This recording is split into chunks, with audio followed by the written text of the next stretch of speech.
할렐루야, 반갑습니다. 좋은 아침입니다. 자, 우리 계속해서 오늘은 열왕기하 3장 말씀을 봅시다. 우리 열왕기하 3장 말씀입니다.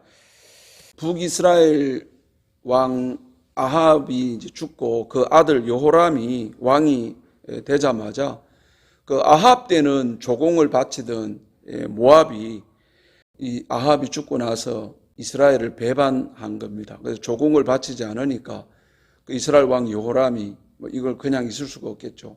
그래서 남유다 왕 여호사밧과 또 그 에돔 왕과 함께 연합군을 만들어서 이 모압을 이제 치기 위해서 진군을 하는데, 그런데 이게 어디로 들어갔느냐 하면 광야길로 들어간 거예요. 근데 광야에서 제일 중요한 게 물이잖아요. 근데 한 7일 동안 진군을 하다 보니까 물이 다 떨어져 버렸어요. 그러니까 이제 큰일 난 겁니다. 만약에 이 물이 없는 상태에서 전쟁을 하게 되면 이거는 싸워봤자 이거 패배할 게 이제 뻔하거든요. 이 남유다 왕 여호사밧이 그런 얘기를 하는 거죠. 이 하나님의 선지자가 없냐? 우리의 이 위기를 건져낼 수 있는 하늘의 지혜를 가진 하나님의 선지자가 있으면 그에게 물어보자. 그래서 북이스라엘의 왕 여호람이 엘리사를 이제 찾아가는 거죠.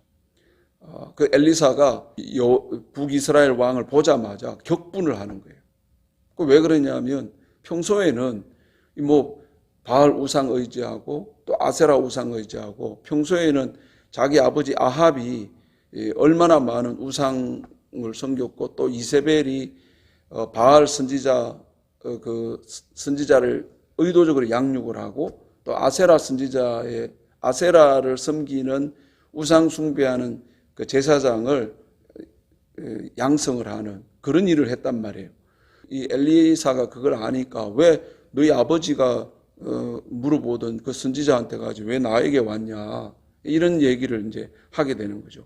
이게 뭐냐면 평소 때에는 자기가 믿던 신, 평소에는 자기가 의지하던 거 그거 하고 살아가다가 꼭 위기가 찾아오면 이렇게 하나님을 찾아서 하나님께 어떻게 해결했으면 좋겠냐 이걸 물으러 오는 이게 너무 엘리사는 이게 괘씸했던 거예요. 그래서 이제 그 격분을 하게 되는데, 그래도 이스라엘 왕 여호람이 마음을 낮추어서 우리가 지금 다 죽게 생겼다, 하나님께 좀 물어봐 달라고 얘기를 합니다. 그때 엘리사는 좀 이상한 방법을 동원합니다. 여러분, 엘리사가 누굽니까? 이 엘리사는요 엘리야보다 능력이 갑절이 있는 사람입니다. 그런 사람이 성령의 감동을 받기 위해 가지고 거문고 타는 사람을 불러오고 그 거문고가 연주되는 동안에 여호와의 신이 감동이 돼 가지고 이 문제를 어떻게 해결했는지를 오늘 이제 가르쳐 주고 있는 거거든요. 제가 이제 서두에 말씀드렸지만은 이 말씀은 역사입니다. 역사의 한 장면 가운데 북이스라엘이 이런 위기에 처했을 때 그때 이 위기의 문제를 해결하는 데 있어서 거문고를 탔더니 성령이 임했다. 이런 걸 얘기하려고 하는 게 아니고요. 아무리 성령의 능력을 갑절로 받은 사람이라 하더라도, 아무리 하나님의 백성인 이스라엘 백성이라 하더라도 이 문제를 해결하는 데 있어 가지고 하나님께 도움을 구해야 되는 거다. 이게 이스라엘 백성이기 때문에 자동적으로 또 성령의 능력을 갑절로 입고 있기 때문에 자동적으로 이 문제가 해결되는 게 아니라 그때마다 위기 때마다 하나님의 도우심을 구하고 엎드리고 하늘로부터 오는 지혜를 구해야 된다는 것을 오늘 가르치려고 하는 거예요. 엘리사는요 엘리야가 가진 능력을 갑절로 받은 사람인데, 이 엘리사도 여호와의 하나님의 신의 여호와의 신의 감동을 받기 위해 가지고 기도를 하더라는 겁니다. 우리 15절 한번 보세요. 이제 내게로 거문고 탈 자를 불러오소서 하니라. 거문고 타는 자가 거문고 탈 때에 여호와께서 엘리사를 감동시켰다. 이런 말씀이 있잖아요. 그러니까 엘리야보다 갑절의 능력을 가진 선지자지만 이 갑절의 능력을 가졌다고 해가지고 눈만 감으면 감동이 밀려오고 그렇지 않더라는 거죠. 이런 사람도 이런저런 일들로 인해 가지고 여호와의 신에 감동받는 것이 방해를 받는 그런 삶이 있다고요. 여러분, 우리도 이렇게 믿음의 걸음을 걸어보지만은 우리가 늘 한결같이 하나님을 향한 마음이 뜨거우면 참 좋겠지만, 그죠? 우리도 이런저런 일로 영향받지 않습니까? 세상 살아가다 보면 사람들 때문에 우리가 마음이 상하잖아요. 그럼 뭐가 안 되죠? 기도가 잘 안 돼요. 예. 또 우리가 뭐 먹고 사는 여러 가지 일들로 인해 가지고 마음 상하잖아요. 그러면 하나님 앞에 나오려고 하는 의지도 꺾인다고요. 이런 게 실은 우리의 현실입니다. 우리가 살아가는 이 삶 속에서 자주 우리를 하나님을 바라보게 하는 것들을 의지를 꺾게 만드는 일들이 굉장히 많거든요. 그러니까 이런저런 일들로 인해 가지고 이 하나님의 신의 감동을 받는데 방해를 받는 일이 너무 많아요. 그래서 이 엘리사는 다시금 하나님의 신의 감동을 받기 위해 가지고 검은고 타는 사람을 불러오라 그러고, 그 검은고가 연주될 때에 여호와의 신이 엘리사 위에 있더라, 이런 말씀을 하고 있는 거죠. 그러니까 이런 말씀을 통해서 지금 이 열왕기서를 읽어야 됐던 이스라엘 백성들은 어떤 처지에 있느냐 하면 포로 생활하고 있습니다. 나라가 망해서 바벨론 땅으로 다 끌려가 가지고 거기서 포로 생활을 하고 있는데, 그런 이스라엘 백성들, 유다 백성들에게 오늘 이 말씀을 읽히면서 뭘 가르쳐 주려고 했을까요? 그 지경에서, 그런 처지에서, 여러분, 포로 생활의 삶이 얼마나 고달프겠습니까? 뭐 우리도 이민 처음 왔을 때 살아가는 삶이 얼마나 힘들었습니까? 지금은 이제 정착해가지고 좀 우리도 여유가 있고 이러지만은 와서 초창기 때 얼마나 힘들었습니까? 그러니까 이들이 포로로 끌려가지고 그 살아가는 그 삶이 얼마나 힘들고 고통스러웠겠습니까? 그런 그 살아가는 걸로 인해 마음이 상하고, 왜 우리는 나라가 망해가지고 이렇게 포로로 끌려와서 이 고생해야 되나? 뭐 이런 게 막 잔뜩 몰려오지 않았겠습니까? 그런 일들을 겪으니까 하나님을 바라보던 이게 점점점 이제 뭡니까? 영향을 받게 되는 거죠. 데미지를 입게 되는 거 아닙니까? 여러분, 어떻습니까? 지난 한 주간 살아가면서 우리가 매일매일마다 기도했으면 주일날 아침에 예배드리는 이 찬양이 다를 거고요. 주일 아침에 하나님께 나와 예배드리는 우리의 마음이 다를 거예요. 근데 한 주 내내 우리가 이런저런 일들로 치여가지고 기도 한번 제대로 하지 못하다가 주일날 예배에 나올 때 우리 마음 열기가 참 어렵습니다. 이 지금 이스라엘 백성들이 포로 생활하면서 그 종살이 하면서 그 노예 생활하면서 그 어려운 고통 속에서 이제 하나님을 바라봐야 되는데, 그런 장애 속에서 성령의 능력을 갑줄로 입은 사람이라 하더라도 또 다시 한 번 더 하나님께 엎드려서 하늘의 지혜를 구해야 되는 이런 모습들을 가르쳐 보여주면서 이스라엘 백성들에게 하나님 앞에 다시 나와서 엎드려서 기도하는 이런 일들을 해야 된다고 오늘 가르쳐 주고 있는 거죠. 여러분, 우리가 이 세상 살아가면서 사람들과의 관계로 인해서, 세상 살아가는 일들로 인해서, 자식들 문제로 인해, 가정의 문제로 인해서, 막 경제적인 문제로 인해서 마음이 상한 상태에서 이런 급한 마음으로 어쩔 수 없이 나와서 성령의 감동을 받기는 어렵습니다. 그래서 우리가 성령의 감동을 받기 위해서 우리 편에서 노력을 해야 됩니다. 근데 왜 이런 노력이 필요할까요? 우리가 이런 성령의 감동을 받는데 왜 우리가 관심을 가져야 될까요? 성경에 등장하는 인물 가운데 이 성령의 감동이 사라질까 봐 두려워했던 사람이 있습니다. 그게 누구냐 하면 다윗이에요. 다윗은 밧세바를 범하고 나서 이 죄가 나단 선지자로부터 드러나서 이게 지적을 받을 때에 다윗이 하나님 앞에 엎드리면서 이런 기도를 합니다. 주여, 나를 주 앞에서 쫓아내지 마시고 주의 성령을 내게서 거두지 말아달라고.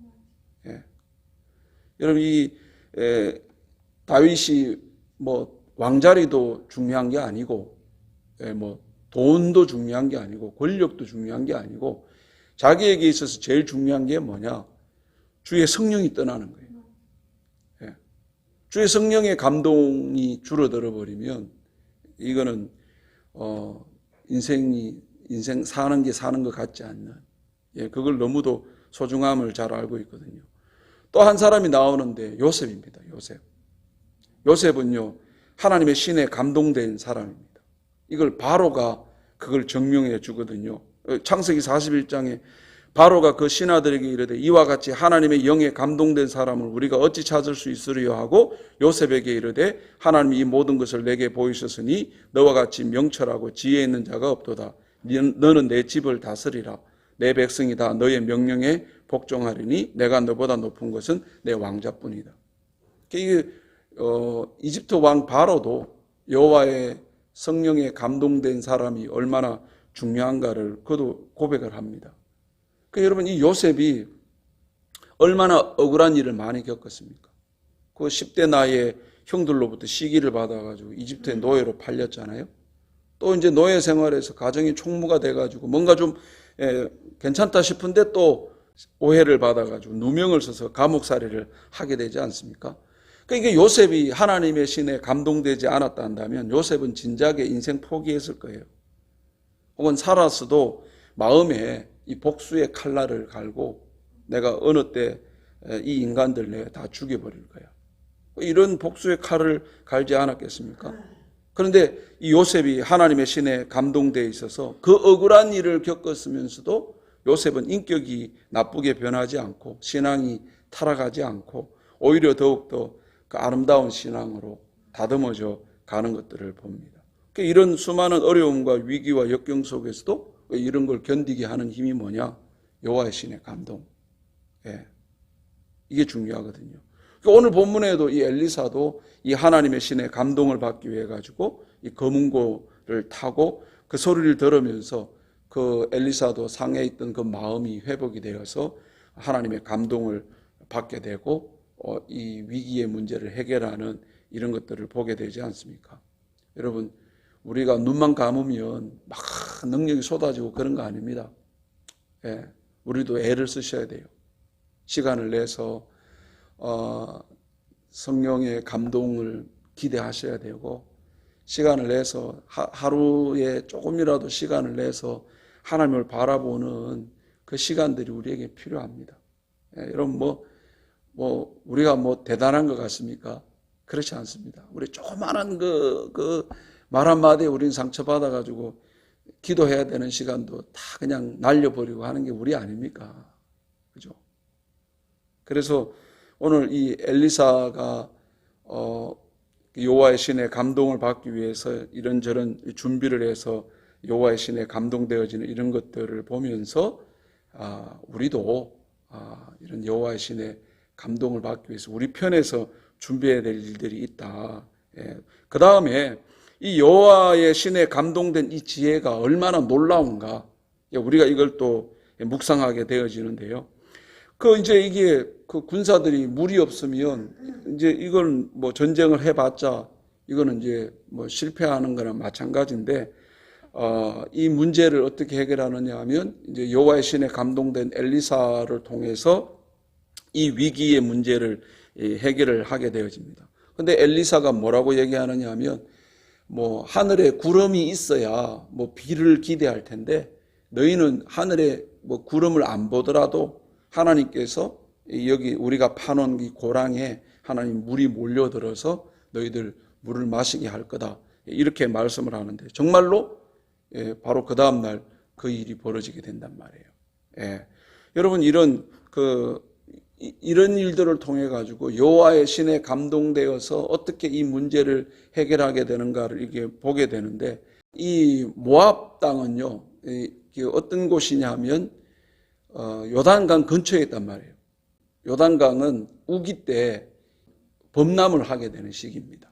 이게 범람을 하게 되어지면 그 건기 때 땅이 바짝 말랐던 게 물이 범람함으로 인해 가지고 그게 이제 광야로도 이렇게 물이 흘러들어서 풀도 나고 그래서 양치기도 하고 아까 우리 읽었죠. 모압 왕은 무슨 왕이라고요? 양치기 하는 왕이다. 그 양을 쳐가지고 거기 양 그 털 깎은 그거를 조공을 받았다 그러잖아요. 그 풀이 있어야 양칠 거 아닙니까? 예. 그러니까 이제 강이 범람되어지는 때임을 알고 그 엘리사가 그 고랑을 파노라 이제 이렇게 얘기한 거죠. 이게 이제 여호와의 신의 감동됨으로 오는 그런 지혜들이 필요하다는 거죠. 여러분, 우리의 인생을 살아가다 보면 우리의 경험과 또 우리의 배운 지식으로만 감당하기 어려운 일들이 너무 많습니다. 예. 그래서 우리가 이런 하나님의 성령에 감동되어서 그때그때마다 주시는 하늘의 지혜가 우리에게 필요하거든요. 그래서 우리 갈라디아서 6장에 보니까 너희는 성령을 따라 행해라. 그리하면 육체의 욕심을 이루지 않는다. 이런 말씀을 합니다. 여러분, 우리가 이런 성령의 감동이 있어야 우리 육체의 일들을 우리가 분별을 할 수가 있게 되어지는 거죠. 또 예수님은 요한복음 16장 13절에 진리의 성령이 오시면 그가 너희를 모든 진리 가운데 인도하시리니 그가 스스로 말하지 않고 오직 들은 것을 말하며 장래의 일을 너희에게 알려주신다. 이건 성령을 통해서 하늘의 지혜가 있어야 우리가 이런 죄를 분별하게 되고 또 우리가 이 세상 살아가면서 하나님께서 우리에게 주시는 그런 삶의 지혜를 가지고 우리가 살아갈 수 있게 됨을 우리가 보게 되어지죠. 여러분, 우리가 살아가는 이 문제는 때로는 뭐 경제적인 문제 같기도 하고 뭐 사회적인 문제 같기도 하고 미래가 불안한 문제 같기도 하지만은 우리 그리스도인들에게 진짜 문제는요, 성령의 감이 떨어진 게 문제입니다. 예, 이런 성령의 감동이 예전만 못하면요, 정말 우리가 이런 육체의 욕심을 따라서 자꾸 살아가게 되고 그 육체의 욕심이 뭡니까? 육체의 욕심은 분명한데 음행, 더러운 것, 호색, 우상숭배, 주술, 원수 맺는 것, 분쟁, 시기, 분냄, 당짓는 것. 그러니까 우리가 하늘의 지혜가 떨어지고 성령의 감이 떨어지게 되면 가장 먼저 찾아오는 게 이런 겁니다. 분쟁, 시기, 분냄, 당짓는 것, 분열함, 이런 거. 이게 관계가 파괴되어지는 거죠. 그러니까 이런 것들을 보면서 지금 우리의 상태를 확인해야 됩니다. 예전만큼 자꾸 내 마음이 자꾸 막 사나워져. 그죠? 예전보다는 내가 자꾸 이상하게 분쟁에 휘말리고 자꾸 이 시기가 생겨나고 이런 것들이 왜 그러냐? 바로 이런 성령의 감이 떨어진 게 그 문제라는 걸 우리가 알 수가 있죠. 그래서 우리 하나님의 신의 감동이 예전만 못한 것, 이게 우리 그리스도인들에게서 가장 심각한 문제다 하는 것을 봅니다.